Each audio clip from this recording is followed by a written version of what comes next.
Paz e graça para você ligado nessa emissora. Começamos agora o seu programa de reflexão, entrevistas e debates de todas as noites.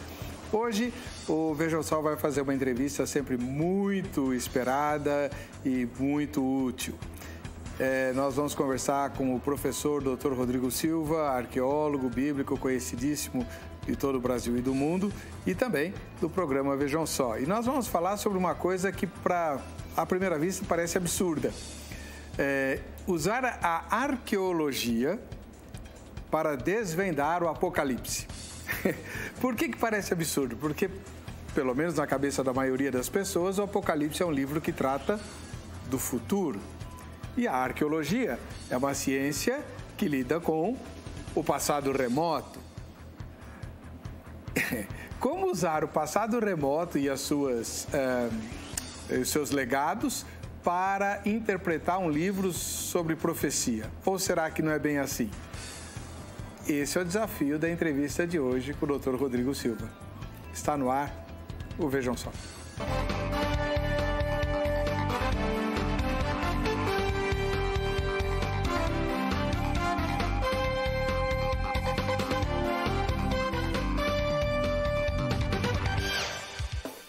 Olá! Em nome da Academia Teológica da Graça de Deus, a Grade, iniciamos mais essa edição do programa Vejam Só. Hoje recebendo o doutor professor Rodrigo Silva. Seja muito bem-vindo, pastor. Muito obrigado, é um prazer estar com vocês de novo, com todos os telespectadores do programa Vejam Só. Realmente para mim é um prazer, todas as vezes que tenho a oportunidade de voltar aqui e ter esse bate-papo cristão com o irmão. Para nós é um privilégio. O senhor está de partida para a Turquia? Estou saindo, daqui eu já saio para o aeroporto e já viajo para a Turquia, daqui a 13 horas chego em Istambul. O que o senhor vai fazer lá?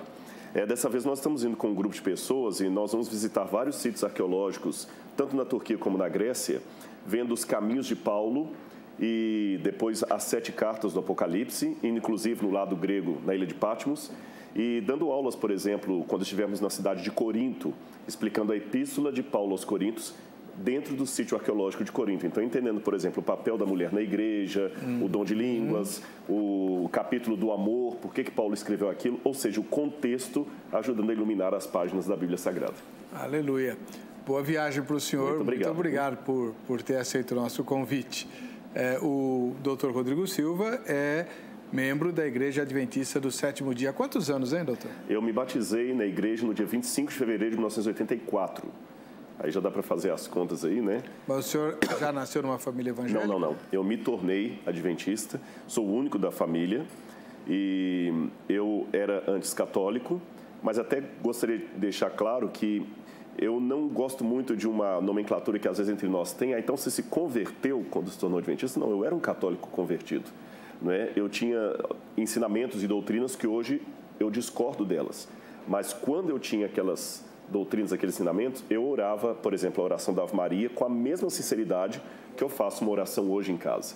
Então, considerando a minha sinceridade para com Deus, de acordo com o conhecimento que eu tinha, eu era convertido. O que os adventistas fizeram foi me dizer mais coisas do Deus que eu amava e não sabia.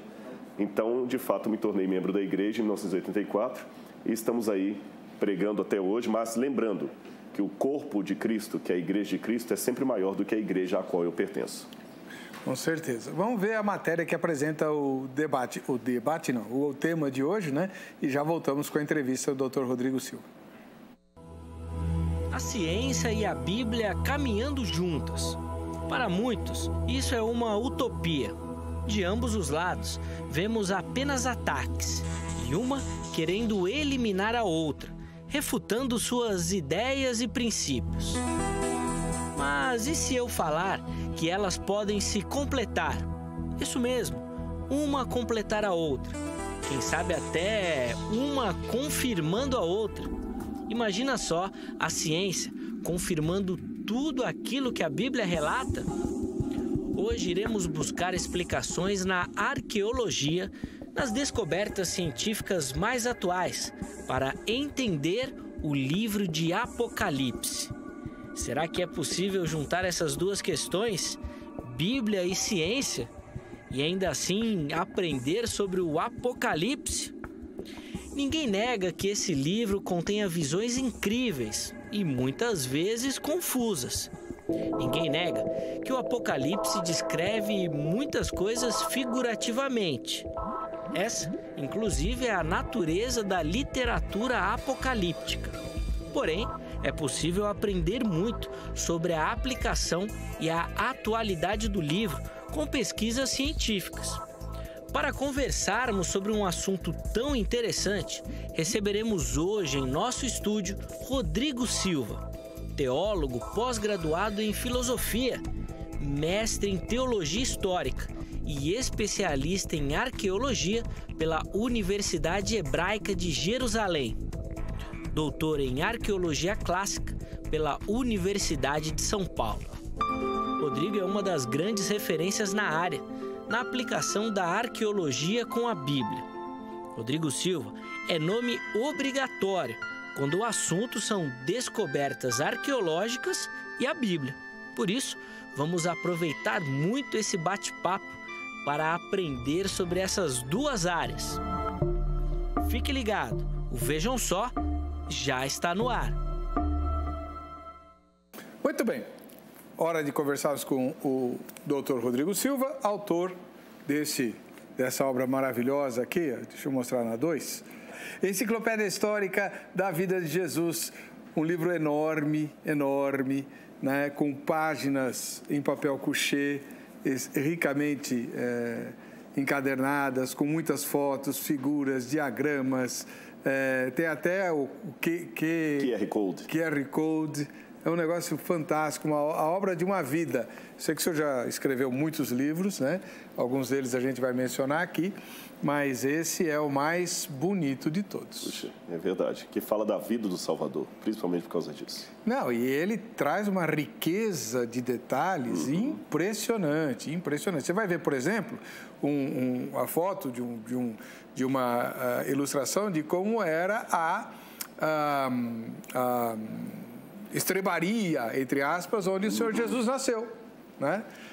Negócio, e aí você vai entender por que não tinha lugar na hospedaria, aquela coisa toda. É muito, muito, muito interessante. É realmente um presentaço. Se você precisa dar um presente para alguém, esse é o presente. E em breve, o Vejam Só vai sortear uma obra dessa para quem participa do quadro Vejam Só, quem assiste ao Vejam Só.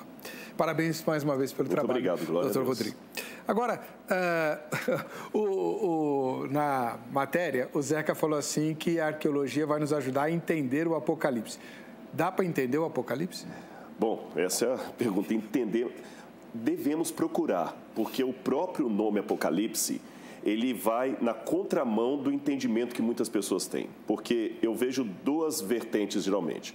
Alguns que pensam que o Apocalipse sempre é desgraça, tragédia. O mundo vê assim. O mundo vê assim. Ou outros que veem assim, coisa obscura que a gente não pode entender. E muitos pastores evitam pregar sobre o Apocalipse.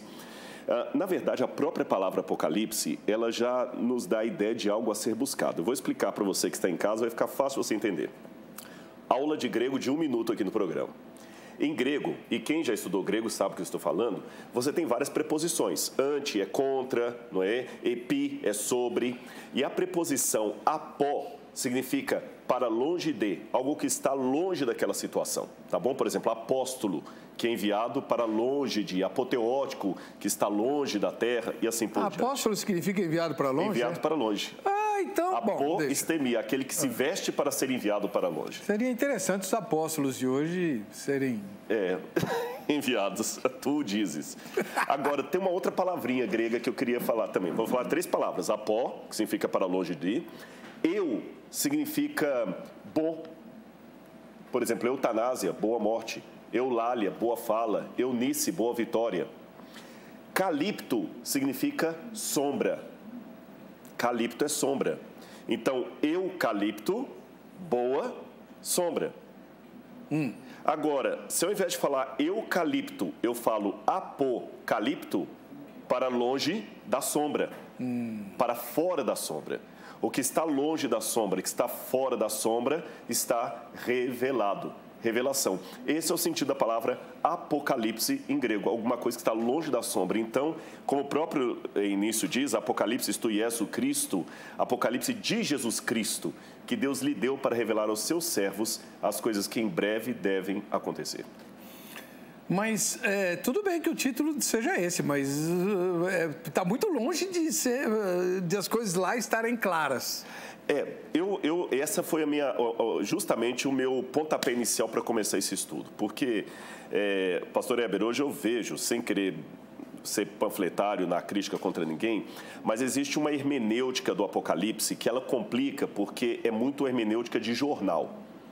É a Bíblia numa mão e o jornal noutra.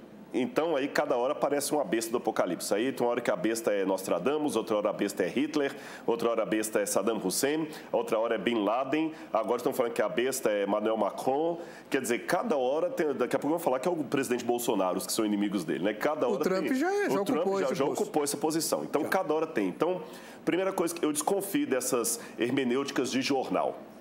Segundo lugar, vamos deixar que a Bíblia fale.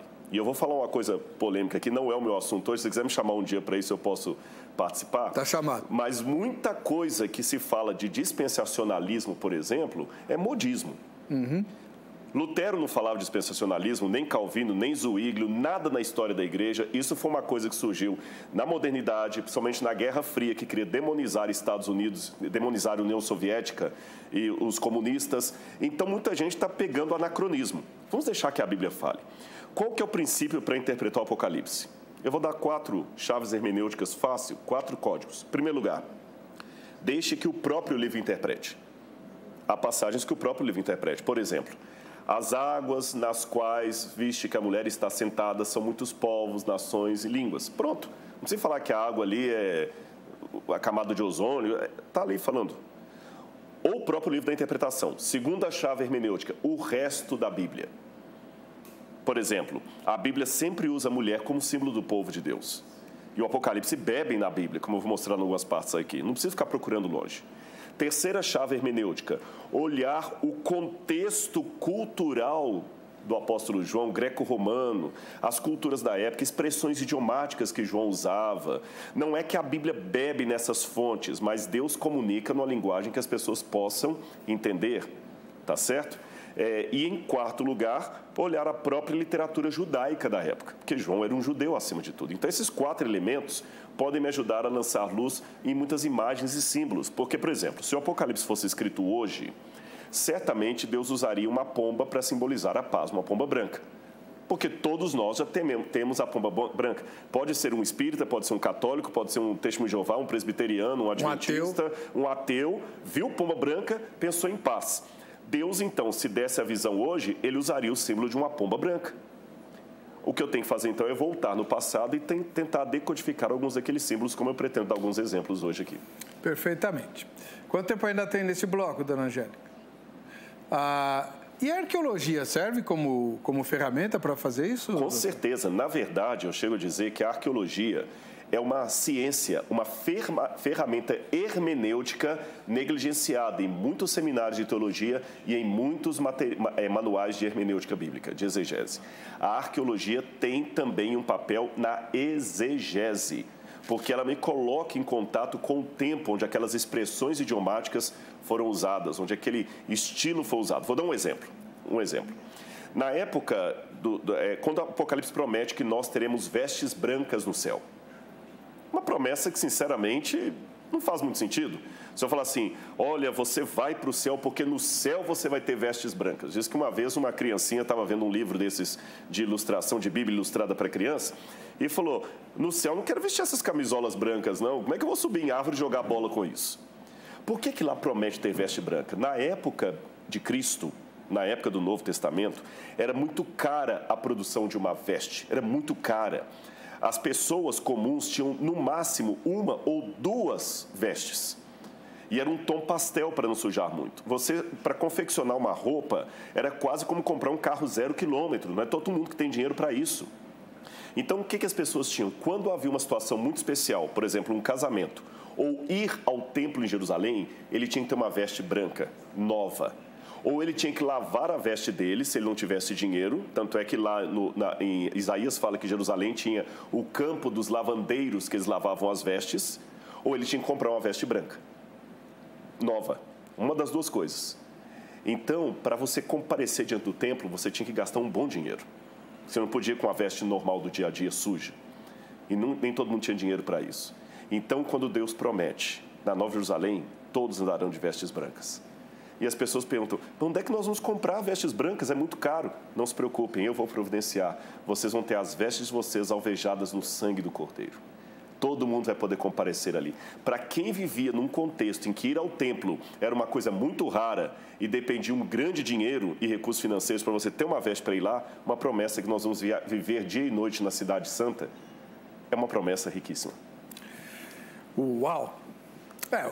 A veste branca que o senhor fala aí seria comparável hoje ao vestido de noiva dos mais caros. Exatamente, dos mais caros. Dos mais caros. E com uma atenuante. Hoje, uma pessoa que é noiva, se ela não tiver dinheiro para comprar um vestido, ela pode casar com um alugado e tudo mais. Naquele tempo... O aluguel é caro também, viu? O aluguel é caro. E você não poderia ir ao templo sem uma veste purificada. Então, bom, o senhor já esclareceu bastante, vai esclarecer mais ainda. E eu tenho uma pergunta para te fazer, você vai responder com sinceridade. É uma pesquisa que nós estamos fazendo lá no nosso Facebook, facebook.com/programa Vejam Só. Vamos lá. Em relação ao Apocalipse, as dúvidas que você tem hoje sobre ele são... Porque a gente fala do Apocalipse toda semana aqui, né? Então, as dúvidas que você tem hoje sobre o Apocalipse são, primeira, muitas ou poucas. Responda com sinceridade. Eu tenho todas. Não tem alternativa aí, porque não cabe no Facebook, né? Mas senão eu responderia, eu tenho todas elas, né? Começando pelas cartas às 7 igrejas, tá? Mas se você quiser tirar dúvidas a respeito da escatologia, do livro de Apocalipse ou da Bíblia, procure a Agrade, Academia Teológica da Graça de Deus. A Agrade tem mais de 600 filiais espalhadas no Brasil inteiro, esperando a sua matrícula. Todas elas têm o curso bíblico. Algumas têm outros cursos, inclusive de escatologia, canto, música instrumental, administração eclesiástica, tem inglês e espanhol usando a Bíblia como texto, tem um monte de curso na grade, você vai se informar melhor a respeito do endereço mais próximo de você e que cursos tem lá além do bíblico. 0 operadora 11 31 15 0819 no horário comercial. 0 operadora 11 31 5089. Você pode ligar amanhã, é sábado, mas a grade funciona aos sábados com cursos exclusivos aos sábados para quem não pode estudar durante a semana. Pode ligar no horário comercial que você vai ser atendido, tá bom? Vamos para o nosso intervalo, voltamos já.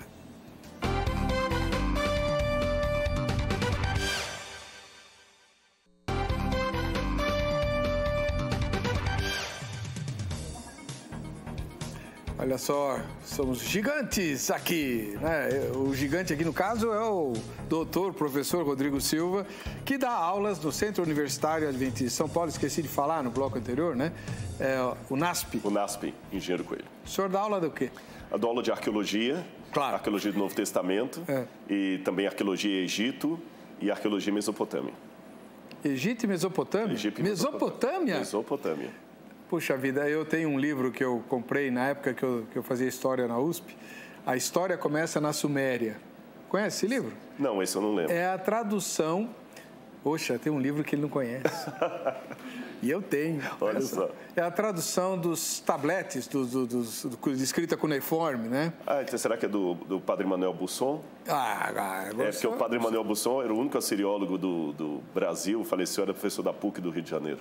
Ele é um livro muito interessante, porque, doutor, é muito engraçado. Quando você vê as fotos dos tabletes de escrita cuneiforme, você acha que foram ETs que escreveram aquilo lá, né? Você não entende, você não sabe nem se está de cabeça para baixo, começa daí. Quando você lê a tradução, eles tratam de problemas iguaizinhos os nossos de hoje. O dia a dia da sala de aula de Ur dos Caldeus. Isso! O senhor conhece o livro. É que a gente trabalha com tradução de tabletes cuneiforme. É incrível, mas é como se fosse hoje. Parece que os problemas humanos não mudam. Lá no NASP nós temos o Museu de Arqueologia Bíblica, o único da América do Sul. E uma vez eu ganhei de presente um tijolo que alguém trouxe do Iraque, que tinha esses desenhos na visão da pessoa. E eu traduzi o nome de Nabucodonosor e do pai dele lá. E fizemos a datação do tijolo na USP, e é original. E eu sou Nabucodonosor, rei da Babilônia, está tudo direitinho ali em acadiano. Que coisa linda. Chega a arrepiar, né? Está lá. E foi visto por Daniel aquilo ali. Né? Que coisa. Daniel olhou aquilo? Com certeza. Que bênção. Amém. Pô, eu sei que não tem nada a ver, mas só por curiosidade, aquelas palavras que foram escritas na parede do palácio lá eram em hebraico? Provavelmente eram em neo-acadiano. Porque, como fala lá, Daniel fala tekel, vê o farsim, ali está em aramaico. O aramaico, a língua acadiana, era a língua universal da época. Por isso que os judeus voltaram falando aramaico. Então, provavelmente foi escrito em aramaico, que era o neo-acadiano, que era a língua da Babilônia e, ao mesmo tempo, a língua franca, como o inglês é hoje. É como se os brasileiros agora estivessem como cativos nos Estados Unidos e Deus desse uma repreensão escrevendo em inglês, porque é a língua não só da América, mas todo mundo usa o inglês como língua franca. E assim era a língua da Babilônia. Entendi. Bom, doutor, o Apocalipse foi escrito por João na ilha de Patmos? Provavelmente, grande parte do livro foi escrito na ilha de Patmos. A tradição patrística diz que João teria provavelmente um auxiliar com ele ali, que ajudava a escrever algumas coisas. E o grego do Evangelho de João é muito diferente do grego do Apocalipse. Dá a intenção que no Apocalipse realmente foi escrito com a ajuda desse amigo e numa situação meio complicada, e o Evangelho não. O Evangelho foi com um grego mais erudito. Aliás, o grego do Apocalipse é um grego com erros até gramaticais. Você vê que foi feito sob grande pressão, em situação inóspita, em situação longe do adequado. Agora, Patmos é uma ilha que existe até hoje. Até hoje. Ela fica na Grécia hoje. A existência de Patmos ajuda a explicar alguma coisa do Apocalipse? Ajuda. Quer um exemplo? Sim. Quando você vai à ilha de Patmos, você nota que até hoje a ilha, como toda a ilha, cercada de água por todos os lados, a ilha de Patmos não tem fontes d'água. Não tem fontes d'água. É uma ilha vulcânica. Então, praticamente não tem plantação de nada lá. Não dá para ter gado em Patmos, não dá para ter ovelhas, não dá para ter cavalos. É uma ilha inóspita. Até hoje, grande parte tem um pouco de água na ilha, para não dizer que não tem nada, mas não dá para alimentar uma família. Então, eles trazem até hoje água do continente para a ilha. E as pessoas que moram na ilha de Patmos vivem do comércio, do turismo. Porque não Graças a João, né? Graças a João, senão nem isso teria. É uma ilha grande, mas não tem. Então, na época de João, bastava deixar uma pessoa ali e acabou. Ele estava cercado de água por todos os lados, os romanos traziam água de vez em quando, jogavam para eles com comida, não dava para plantar na ilha, não dava para colher. Então, era uma rocha vulcânica, solitária, não há minas de ouro ou de diamante, como alguns pensam que o João ficou trabalhando em minas pesadas. Tem gente que acha que pensa o João assim, ali escavando. Não. Era uma prisão como se fosse um exílio político. Agora, imagine a tristeza de João, olhando aquela água em torno ali, saudade de casa, da comida dele, dos irmãos dele, humilhado, numa prisão. E aquela água em volta mostrava todos os dias quão longe ele estava de casa, quão longe ele estava dos seus queridos. Nesse contexto, faz sentido ele falar: vi novo céu e nova terra, porque o primeiro céu e a primeira terra passaram e o mar já não existe. Percebeu? Aí o pessoal fica discutindo se vai ter praia na nova terra, se não vai ter praia. Não vai ter. Né? Não. E o mar já não existe, quer dizer, isso que me aprisiona aqui, que me separa dos meus queridos, não haverá mais. A riqueza que sobe. Quando eu comecei a pegar, não só o Apocalipse, todos os livros da Bíblia, mas aqui o Apocalipse é a nossa temática, e colocando sobre o pano de fundo do contexto histórico, algumas passagens saltam aos olhos de uma maneira tremenda. Agora, o João escreve o Apocalipse para 7 igrejas, certo? É um livro profético. E como é que a arqueologia, que lida com o passado, pode ajudar a lançar luz sobre o que vai acontecer no futuro? Boa pergunta. Para ilustrar isso, eu gostaria de mostrar 2 slides. Vou mostrar o primeiro aqui, apenas para referência de quem está em casa poder entender. Esse livro aí foi escrito por Friedrich Leuck. É um autor alemão, Friedrich Leuck, que no século XIX usou pela primeira vez a expressão apocalíptica para estudar a literatura apocalíptica. E ele foi um dos primeiros que conceituou o que seria um apocalipse. Depois dele teve encontros nos Estados Unidos, do SBL, E o entendimento é o seguinte, que o Apocalipse começou primeiro como um movimento de revolta contra pessoas dominantes e para confortar o povo. Depois tornou-se um gênero literário e, finalmente, um modo de entender a história. Então, é bom que a gente entenda que tem até uma diferença entre Apocalipse e profecia. O próximo slide vai colocar essas diferenças aqui. Quem está em casa pode ter uma noção. Tá. Geralmente, o Apocalipse é uma matéria que deve ser lida. A profecia quase sempre é oral, é oralidade. O profeta se levanta e começa a falar. Pode ter a parte escrita, mas muitas vezes também ela é oral. O Apocalipse sempre é um estilo de profecia escrito. Em segundo lugar também, a preeminência do Apocalipse, eu vou só pedir licença a vocês, para eu poder ver um pouquinho mais de perto aqui. A gente também, quem está em casa vai poder acompanhar conosco. Primariamente, as profecias são uma mensagem de arrependimento e justiça. O profeta Isaías denuncia os pecados do povo, o pecado do rei e conclama o povo ao arrependimento. Certo. Já a literatura apocalíptica, geralmente, é uma mensagem de conforto e paciência e confiança em Deus em meio às provações. Perfeito. A profecia é, antes de tudo, presente e alude às circunstâncias históricas do momento em que o profeta está falando. A iminência de um ataque, por exemplo, os babilônios estão vindo. Já a profecia apocalíptica, ela fala de coisas presentes, mas ela aponta para o escatom, para o fim do mundo e de coisas que talvez nem existiam na época do vidente. A profecia também não precisa de intérprete, já a Apocalipse precisa de intérprete. A profecia trata de fatos reais, às vezes usando parábolas e gestos simbólicos. Já o Apocalipse é enigmático. A profecia se expressa sempre no sentido assim diz o Senhor. Já o Apocalipse, ouvi e vi. E, finalmente, a profecia, às vezes, tem uma visão otimista do mundo. Se fores fiel, o Senhor Deus de Israel virá. O Apocalipse já tem uma visão otimista em relação ao futuro, mas a história até lá será um tanto caótica. Essa é a distinção básica entre as duas coisas. E o Apocalipse ele foi dado, antes de tudo, reverendo, para nos mostrar que Deus ainda age na história. Se você que está em casa, eu sempre, quando dou aula de Apocalipse ou explico Apocalipse, eu conto uma ilustração que você vai entender. Imagine que uma criança está lendo uma história em quadrinhos, um gibi com um super-herói. E todas as vezes que ele passa a página, ele vê que o super-herói apanha do vilão. E o vilão bate no herói, e prende o herói, e dá gargalhada sobre o herói. E o herói é apanhado numa armadilha. Aquela criancinha fica angustiada com aquela leitura e sabe o que ela faz? Ela põe o dedinho marcando a leitura onde ela está e vai para a última página da história. E quem já leu história em quadrinhos sabe que na última página o herói sempre vence. Agora que ela sabe disso, ela volta a leitura para onde ela estava e todas as vezes que o bandido tem uma vitória, ela fala, se você soubesse o que eu sei.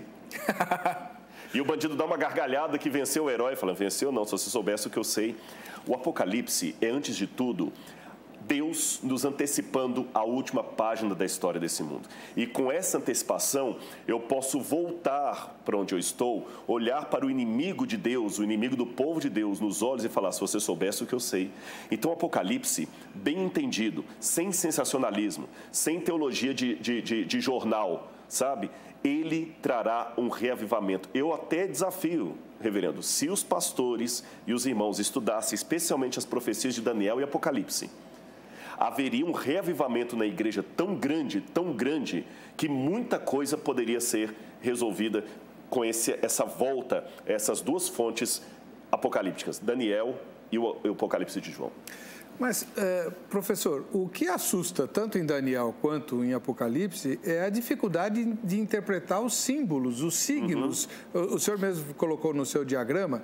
Aliás, esse diagrama está disponível em algum lugar? Não, pode ficar. Se eu tiver algum site do programa Vejam Só, todas as imagens, os diagramas, pode ficar lá. Vai estar, então, vai estar no nosso Facebook. E pode baixar lá, não tem problema. Vai estar no nosso Facebook. Muito obrigado. Um prazer. Agora, nesse diagrama, o senhor menciona que ela é uma linguagem enigmática. Por que isso e como enfrentar isso? Por que Deus escreveu numa linguagem enigmática? Por 3 motivos. Letra A, porque o Apocalipse era uma denúncia a sistemas que viriam. Então, de certa forma, Deus fazia como aquelas músicas da época da ditadura militar, que falava mal da ditadura mas não mencionava, né? Apesar de você, Pai, afasta de mim esse cálice, né? Que geralmente os ditadores são estúpidos para perceber algumas críticas deles. Então, o Apocalipse é uma denúncia e é muito inteligente. Segunda razão por isso tem enigmas. Segunda razão porque tem enigmas é porque é típico da época. Às vezes o que é enigma para mim não é. Está usando um simbolismo que naquela época era muito claro de se compreender. Como eu falei, o exemplo da pomba branca. Fica obscuro para mim que vivo hoje. Então, se eu voltar no passado e vir isso aí, eu vou conseguir entender uma parte desses enigmas. E a terceira razão porque ele vem em forma de enigmas é para que Deus nos desafie realmente a mergulhar ali e entender essa linguagem de Deus. Seria mais ou menos assim. Imagine que um índio fosse tirado da selva, sem nunca ter visto a civilização, e fosse aberto os seus olhos em plena Avenida Paulista. E ele visse helicóptero, visse tudo e tudo mais. Depois você volta com o índio para o meio dos outros. E manda ele descrever. Ele não vai conseguir ficar calado. Só que ele não vai conseguir encontrar palavras no vocabulário. Ele vai fazer comparações. Eu vi como uma lagarta mandruvá com pessoas na barriga dela para descrever um metrô, alguma coisa assim. Então, João viu a eternidade, ele viu o céu. Ele usou o máximo que ele poderia. Mas eu faço um desafio. Se com oração e sinceridade você pedir a guia de Deus, Ele vai revelar. Porque se o Apocalipse não puder ser compreendido, Deus é um péssimo professor. Porque a promessa é para mostrar aos seus servos as coisas que em breve devem acontecer. Eu agora vou jogar uma pedra no nosso telhado aqui. Quem complica um pouco as coisas somos nós, teólogos. Ah, não diga. Sério mesmo? Por que Jesus elogiava a fé infantil? Exatamente. Porque os teólogos complicam. A gente complica muito. Cria sistema, vira refém do sistema.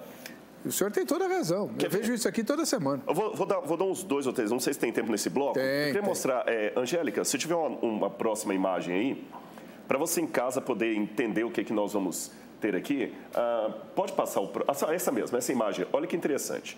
O Apocalipse mostra que nós estamos em meio ao grande conflito entre o bem e o mal. O grande conflito que tem tudo. E está nos preparando para o grande conflito. Essa é a diferença entre islamismo e Israel.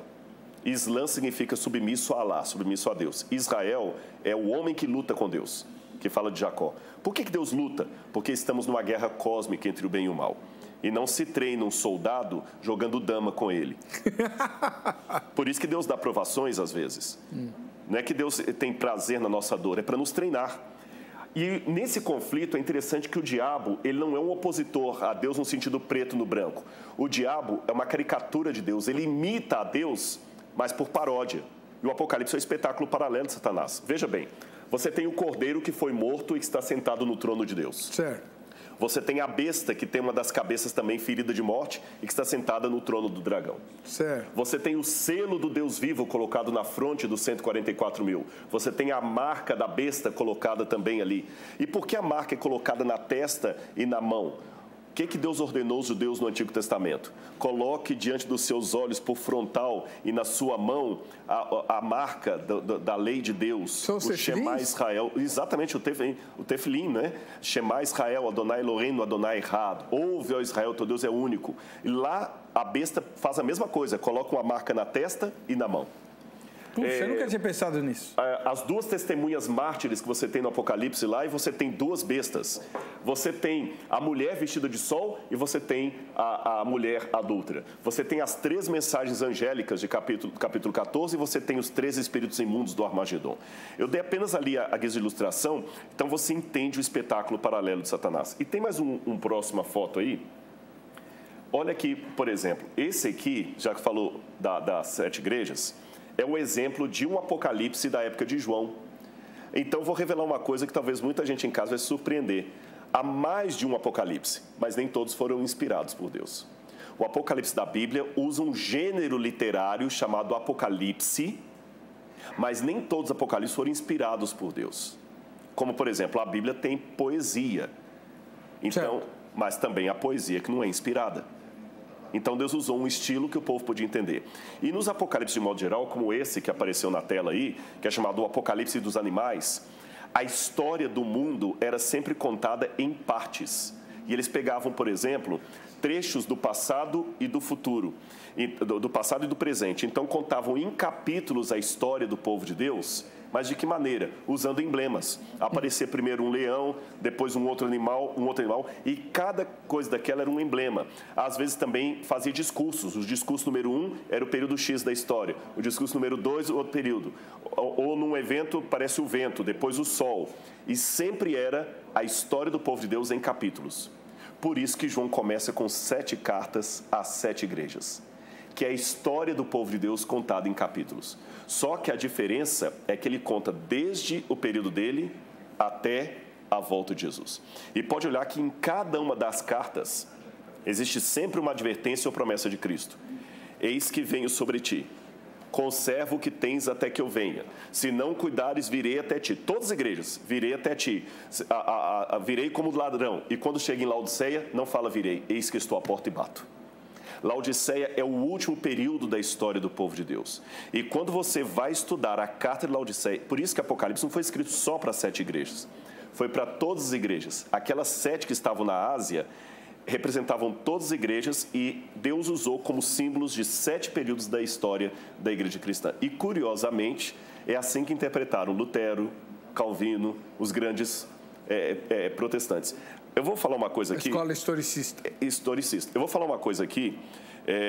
Eu sei que há muita pedrada sobre o Vejam Só por trazer adventista aqui, porque a gente aceita, não sei o que e tudo mais. Mas, com todo respeito, o que eu estou resgatando é coisa que os protestantes antigamente tinham.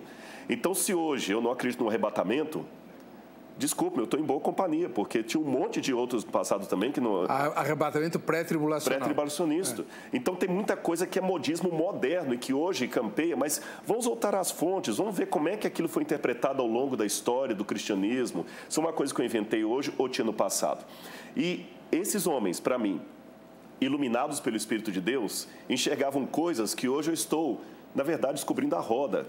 O que eu estou vendo na arqueologia é a coisa que mesmo antes da Reforma Protestante, os valdenses assim entendiam, os cátaros, os albingenses, muitos pais da igreja antes da apostasia. Ou seja, existe um elo, um fio condutor que me deixa tranquilo que Deus sempre confortou o seu povo. É lógico que eles não tinham todos os detalhes, mas eles tinham o aceno para onde que a coisa arrumava. Que bonito.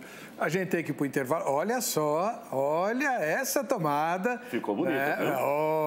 Até eu achei bonita. Maravilha, agora, maravilha. Que é 2 páginas da obra, né? Da enciclopédia sobre Jesus, de autoria do doutor. Agora, no próximo bloco, nós vamos mostrar alguns exemplos. Por exemplo, é bom, né? A gente vai falar sobre a besta. O que a arqueologia pode me falar sobre a besta? Olha, você vai cair duro ou dura. Não sai daí, não.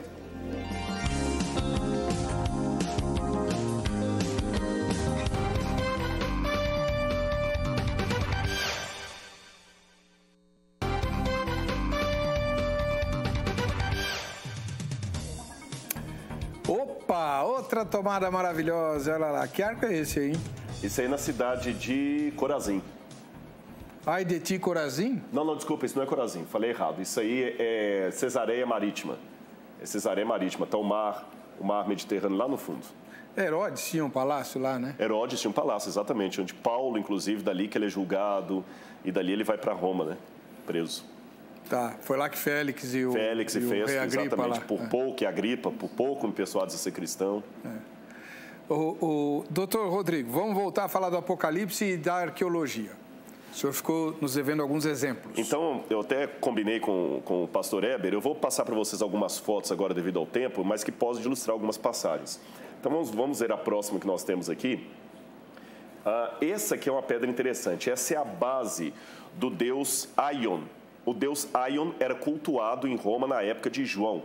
E os gregos amavam o deus Aion. E eles sempre falavam dos deuses como Aion, como sendo aquele deus que era, é e será. Pausânias falava de Zeus nessas palavras. Zeus en, Zeus estim, Zeus esetai. Zeus era e será. E esse Aion também é colocado ali que ele é o Kraton, que ele é o poderoso e tudo mais. Como João escreve para um povo que estava minado dessa propaganda herética, João corrige E o próprio Jesus, na verdade, corrige. Eu sou aquele que era, que é e que virá. E não aquele que será, aquele que virá. Por quê? Porque os gregos também acreditavam que esse Aion, ele era um deus, e Zeus também, imutável. Ele não podia mudar.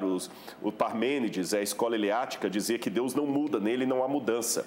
Ele é estático, ele não muda de jeito nenhum, ele é livre de movimento, ele não se move. Mas o Deus da Bíblia não. O Deus da Bíblia, ele não muda o caráter dele, não muda os propósitos dele, mas ele se movimenta. Então não é aquele que é, que era e que será. É aquele que era, que é e que virá. Ele não se movimenta no outro sentido, senão em direção ao seu povo.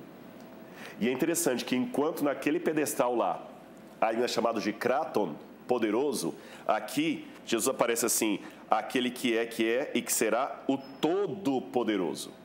Pantocraton, não Pantocrator, não o Krator, não o poderoso, o Todo-Poderoso. Uma próxima imagem também, então vocês veem que o Apocalipse, muitas vezes, eu vou estudar a cultura local para ver a que o Apocalipse está respondendo.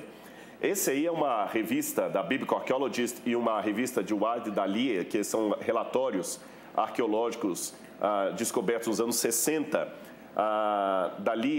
Dalia fica perto da Samaria.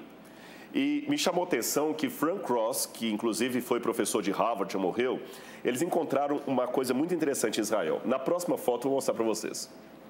Ali você tem, por exemplo, em Elefantina, isso foi no Egito, encontraram papiros dobrados com selo ainda.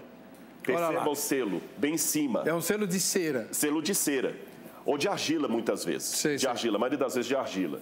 Então você pegava e você marcava com o seu nome ali, e a pessoa então via se estava quebrada ou não. Mas geralmente as cartas, como você está vendo, só tinham um selo.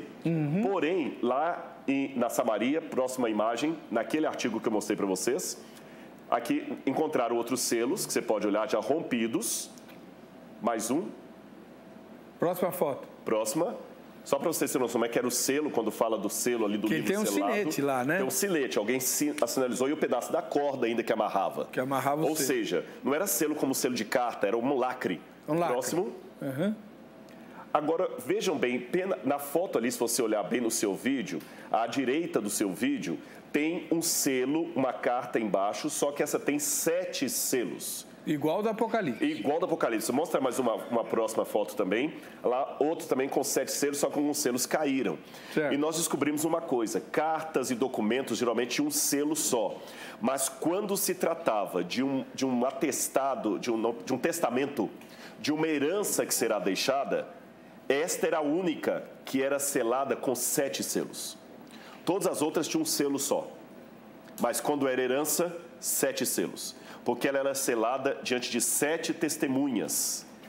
E aquela herança, aquela carta da herança, aquele testamento, só poderia ser aberto na presença do único e legítimo herdeiro. Ou herdeiros no plural, se houvesse mais de um.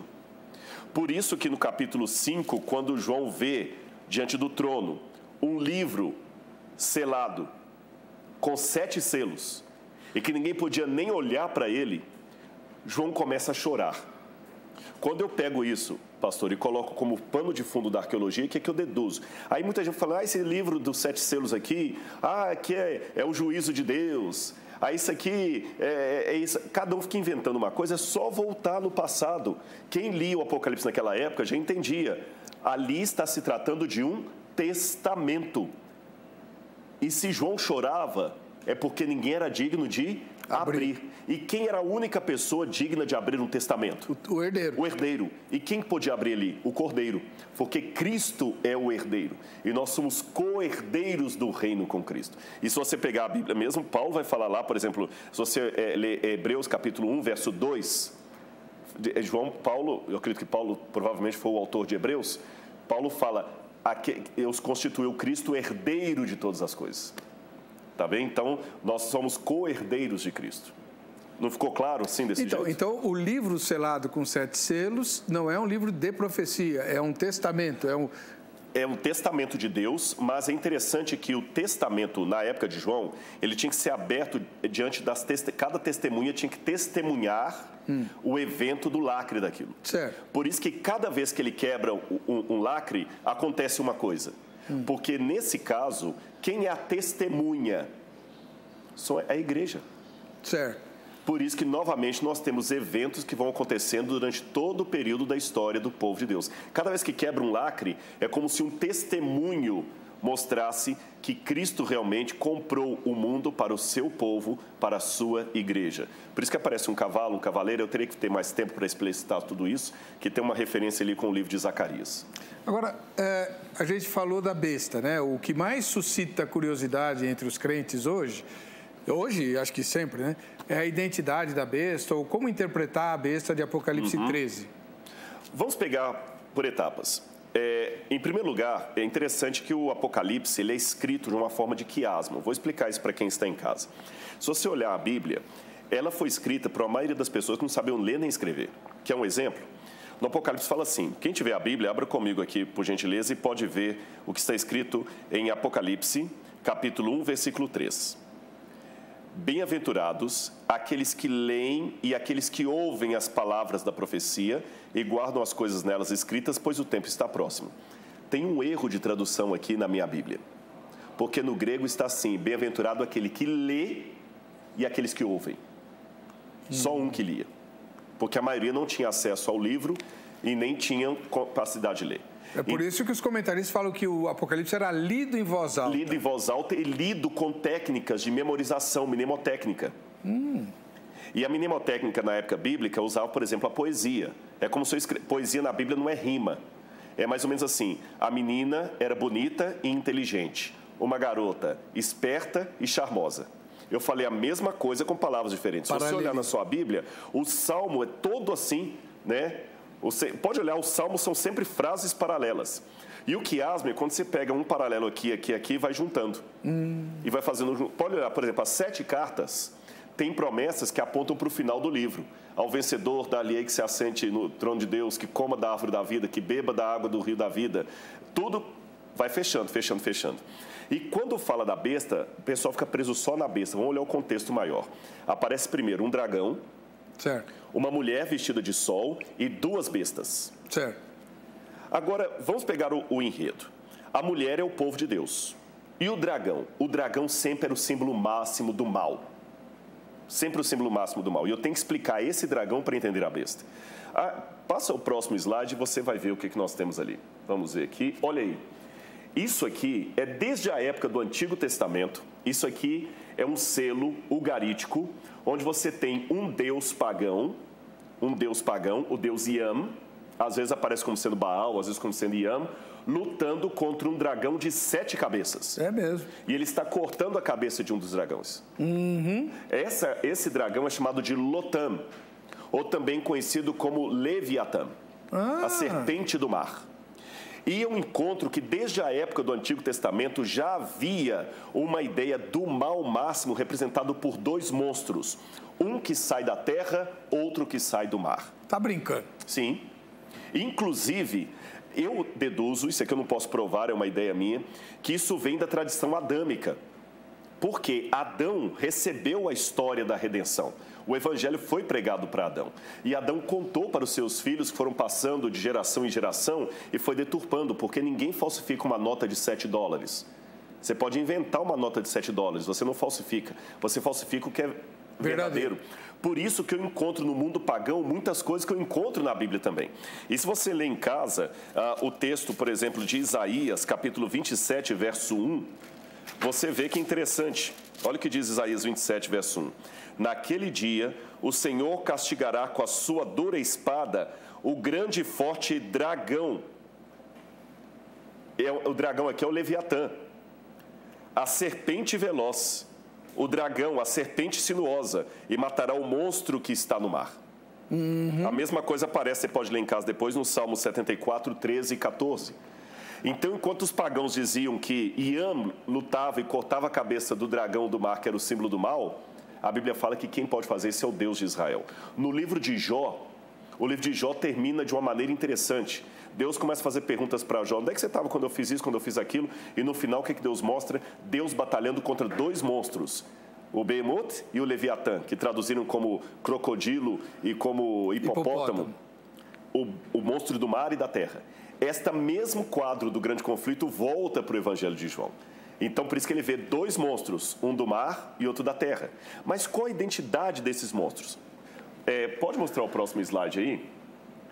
É interessante que o paralelo, já que eu falei que o Apocalipse tem paralelo, João vê no capítulo 12 uma mulher vestida de sol. Certo. Mas quando ele vai para o capítulo 17, ele vê uma mulher de novo, que faz paralelo, e ele vê a besta de novo, que a mulher vestida de sol fugiu para o deserto e não sabe o que aconteceu, mas sabe que a besta foi ao deserto perseguir a mulher. Quando ele vai para o capítulo 17, ele vai ao deserto. E o que ele vê? A besta novamente e a mulher, mas dessa vez, estranhamente, montada na besta. E o próprio livro do Apocalipse, você pode ler em casa, ele fala sobre quem seria essa mulher. Apocalipse capítulo 17, perdão. Bom, por causa do tempo, eu vou só citar aqui, Apocalipse capítulo 17, diz assim, verso 16. Falou-me ainda, as águas que viste sobre as quais a meretriz está sentada são povos, nações, línguas e povo. Verso 18, a mulher que viste é a grande cidade que domina sobre os reis da terra. E essa mulher estava montada na besta. Curioso, se você ler o capítulo 12 e 13, você vai ver o seguinte quadro. Uma mulher vestida de sol que é perseguida pelo dragão. O dragão não consegue alcançar a mulher, ele manda a besta que sai do mar atrás da mulher. E a besta vai ao encalço da mulher no deserto. E a grande pergunta é, pegou ou não pegou? A cena congela. Quando vai ao Apocalipse 17, vem um dos 7 anjos que tem as taças da ira de Deus e fala assim, mostrar-te-ei o julgamento da grande meretriz. E quando João chega até o deserto, tem uma expressão e fala o seguinte, quando a vi, admirei-me com grande espanto. Pastor, João já tinha visto o diabo, ele já tinha visto o céu. Por que só agora ele admirou com grande espanto? Eu falo com você por quê. Porque a mulher que ele viu vestida de sol pura, com a coroa das 12 estrelas, agora ele vê a mesma mulher montada numa besta escarlata, repleta com o sangue das testemunhas de Cristo. O que João viu? Uma grande apostasia do povo de Deus. E essa apostasia seria com quem? Ele fala, a mulher é a cidade que domina sobre os reis da terra. Qual cidade na época de João dominava sobre os reis da terra? Roma. Roma. E a mulher no Apocalipse 17, ela está sentada sobre 7 colinas. Volta a imagem da moeda. Olha a moeda de Vespasiano, que destruiu Jerusalém no ano 70. Você tem Vespasiano de um lado, e do outro lado você tem uma mulher sentada sobre 7 montes. E o Apocalipse fala, a mulher que se assenta sobre 7 montes... Roma. Roma. Escrito Roma ali. Escrito Roma. E fala, essa mulher que você viu montada na besta é a mulher que domina sobre os reis da terra. E mais além, mostra mais um próximo, por gentileza. Esse texto ugarítico traz um hino ao deus El e fala da esposa de El. E chamava-se Áshera, ou Azera, como aparece em português. Áshera, ou Azera, vou mostrar a foto dela para vocês, era a divindade, pode mostrar a próxima, era a divindade pagã que o povo de Israel mais cultuava nos momentos de idolatria e apostasia. Eles sempre corriam para essa mulher, tá vendo ela segurando os peitos? Sim. Mas nota que ela não tem pés. Não. Por quê? A Azera ou Áshera, ela não tinha pés para andar, ela precisava se locomover. Próximo slide. Aqui tem várias imagens dela.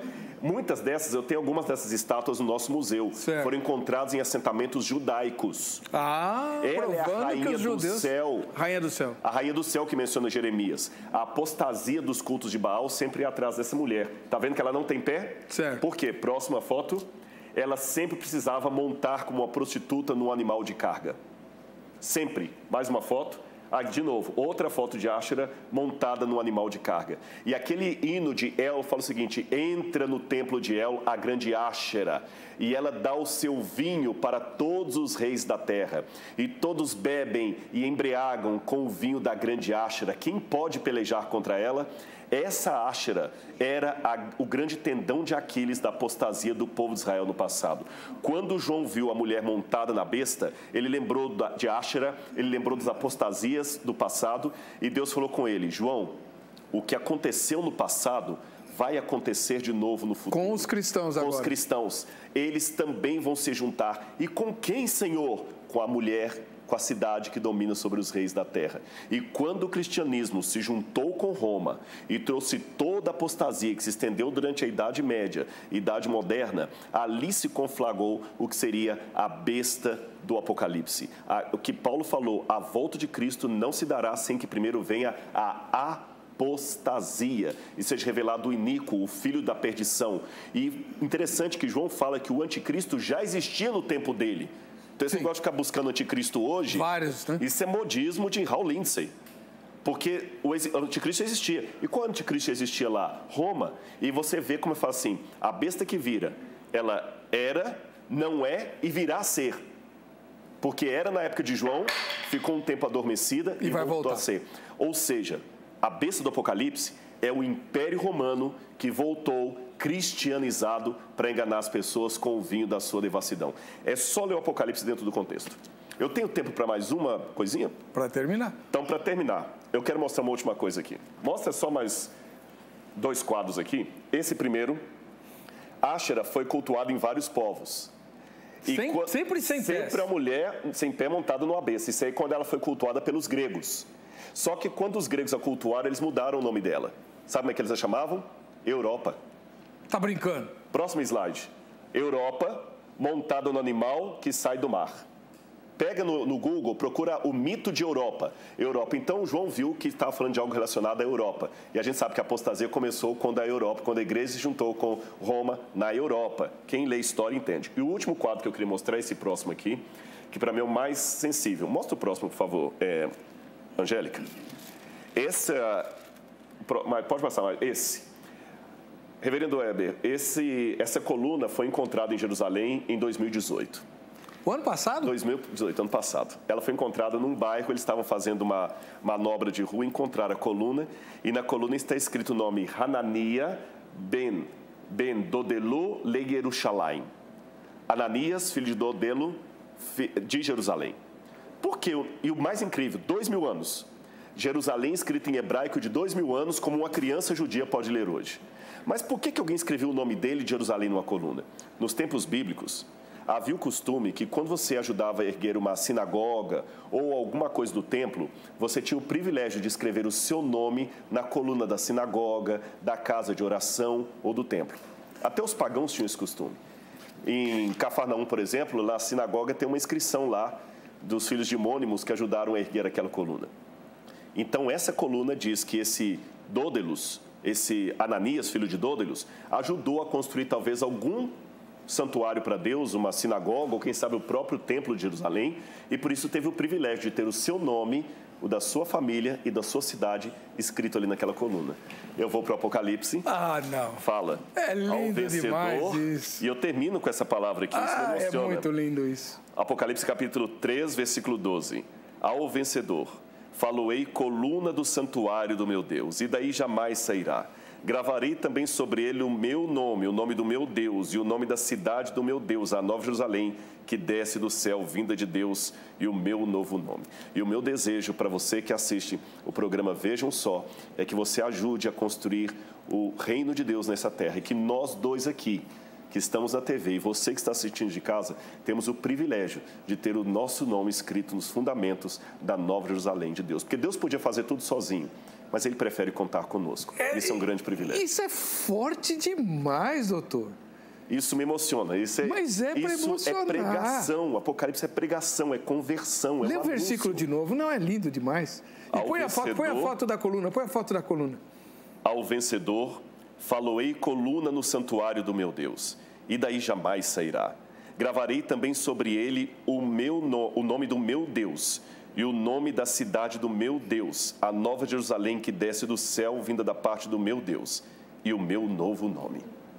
E novo nome é nova realidade, nova vida. Meu Glória Senhor, Deus nos fez construtores do reino. Do reino. Parceiros. Qualquer coisa menos do que isso não é cristianismo. Uau! Bom, doutor Rodrigo, o senhor me emocionou. Glória a Deus por isso. Realmente a arqueologia é como ouvir Deus falando. É isso mesmo. É o evangelho que vem das pedras. O evangelho que vem das pedras, as pedras clamando. Clamando. E Amém. eu louvo a Deus por esse privilégio e agradeço muito a vocês que dão essa oportunidade de testemunhar isso aqui. Quem agradece? As fotos podem colocar, a verdade de Deus não tem copyright, está lá, o que quiserem está à disposição. Sou um servo aqui. Amém. Vamos ver o resultado final da enquete? Final não, parcial, né? Vamos lá? A maioria pensa como eu, tenho muitas dúvidas, mas várias delas agora foram dirimidas, né, com essa entrevista. E todo o material que aqui você assistiu fica à disposição no nosso Facebook. Muito obrigado, doutor. Boa viagem. Eu que agradeço. Muito obrigado. Deus abençoe. Esperamos o senhor. Conto com a oração dos irmãos. A gente se vê no próximo Vejam Só.